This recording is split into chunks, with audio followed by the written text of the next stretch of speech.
In digital Marathi, जनतेच्या हक्काचं व्यासपीठ।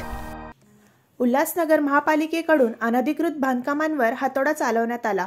सेक्शन 40 वीर तानाजीनगर भागात मोठ्या प्रमाणात एकावर एक मजली चढवून अनधिकृत बांधकाम करण्यात आले होते। 2 महिन्यांपूर्वी महापालिकेच्या ही अनधिकृत बांधकाम झाल्याचे निदर्शनास आले होते।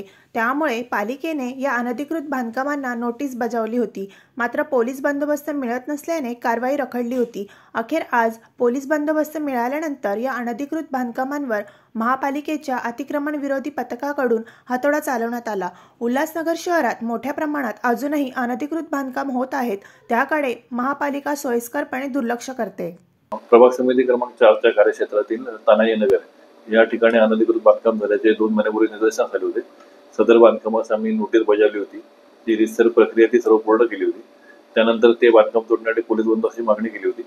तर आज आम्हाला माननीय पोलीस उपायुक्त यांच्याकडून पोलीस बंदोबस्त मिळालेला आहे आणि पोलीस बंदोबस्त मिळाल्यानंतर सदर बांधकाम निषेध करण्याची कारवाई सुरू करण्यात आलेली आहे।